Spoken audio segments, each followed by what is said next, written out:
je ne vois pas l'architecture comme la seule source de revenus financiers pour moi. C'est une erreur de le penser. Que parce que je suis architecte, ma voie c'est l'architecture, c'est pas l'architecture qui doit devenir riche.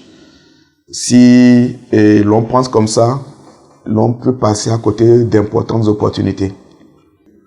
Et je vous une parenthèse pour dire que le marketing de réseau, c'est le bouche à oreille organisé et rémunéré. Et pour que ça puisse marcher, il faut au moins deux choses.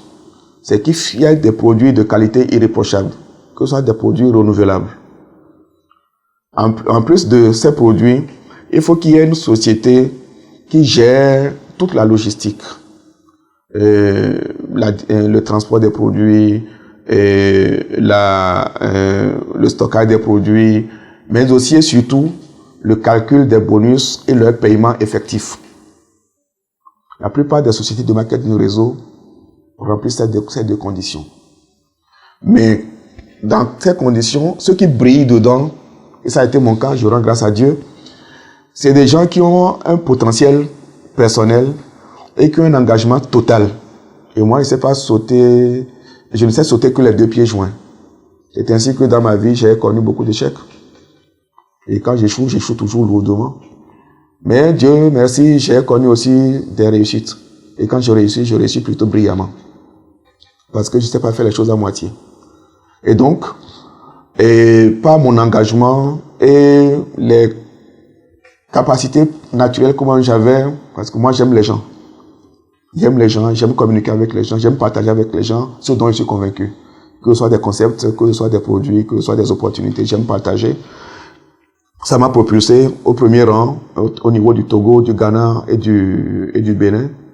Et au point que c'est sur moi que la société américaine s'était appuyée pour asseoir une base légale de cette société-là au Togo. Mais mes capacités personnelles ont des limites, au fait. Quand j'ai fait mon analyse, j'ai trouvé que il me fallait quelque chose. Quelque chose qui puisse me permettre de devenir meilleur que moi-même. Qui me transforme. Et qui m'aide aussi à bâtir un réseau durable, solide, qui me génère des revenus passifs consistants. Et c'est comme ça que je suis tombé sur un autre marketing de réseau qui, lui, en plus des deux premiers piliers que j'ai cités, à savoir les bons produits et la société de management et de paiement des bonus, un support système. Le support système est une structure mise en place pour aider chaque partenaire d'une société de marketing de réseau à devenir meilleur. Et pour que les gens s'intéressent à vous, vous devez être intéressant. Vos attitudes, vos façons de faire, vos façons de parler, on vous remet à l'école. Et donc, après vous avoir transformé en une meilleure personne, la société vous aide à construire un réseau de partenaires sur des bases solides et durables. Et en marketing de réseau, le pouvoir se trouve dans le réseau et non dans le produit. Aujourd'hui, avec le développement des réseaux sociaux et autres, vous comprenez bien ça. Quand vous êtes suivi par 10 000 personnes, les sociétés commerciales vous font la cour.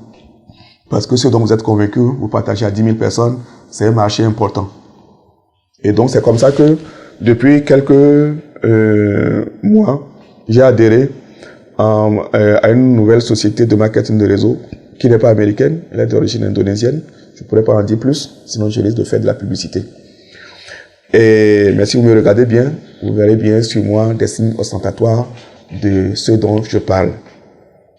Et donc, pour me définir aujourd'hui, je dirais que je suis architecte et bâtisseur professionnel de réseau.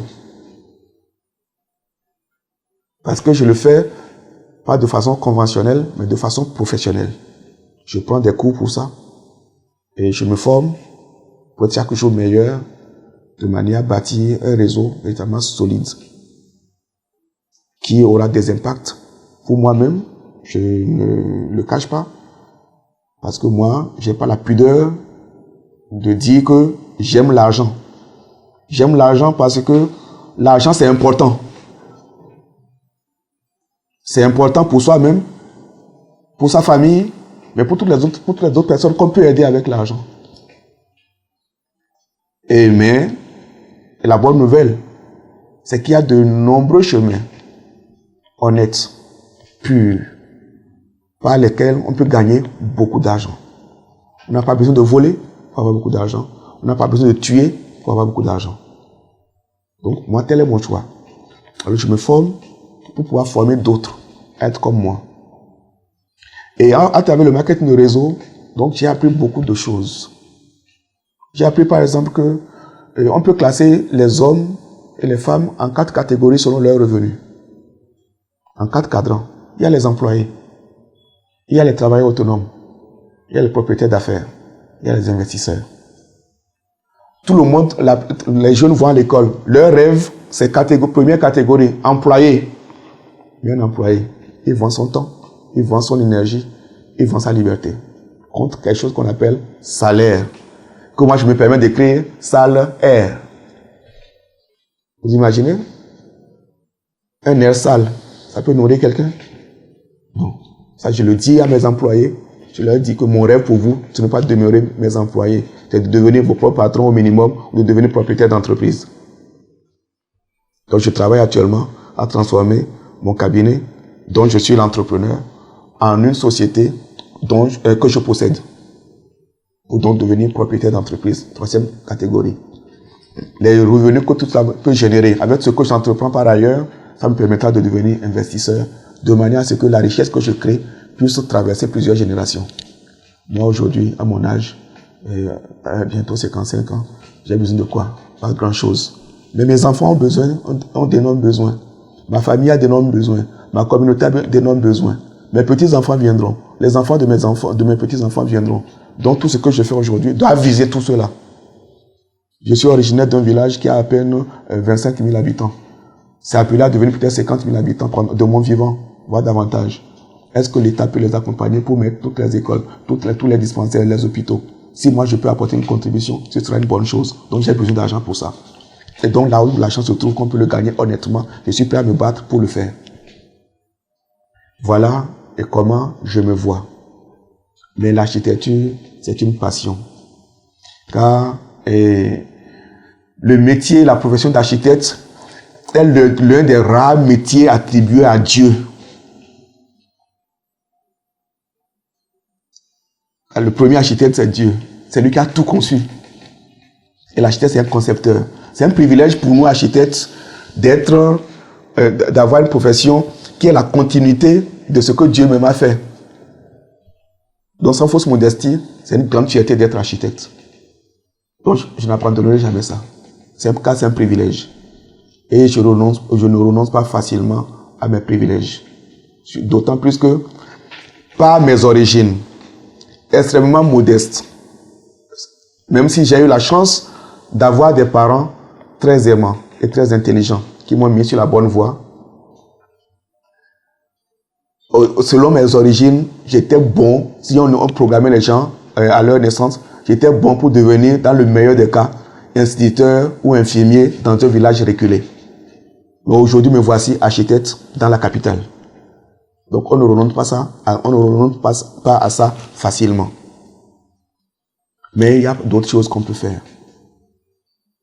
Et je pense que je vous ai dit, avec peut-être quelques incohérences, parce que ce n'est pas mon cerveau qui a parlé. Je voudrais parler avec mon cœur. Vous savez maintenant ce que je suis et comment je vois les choses. Je vous remercie.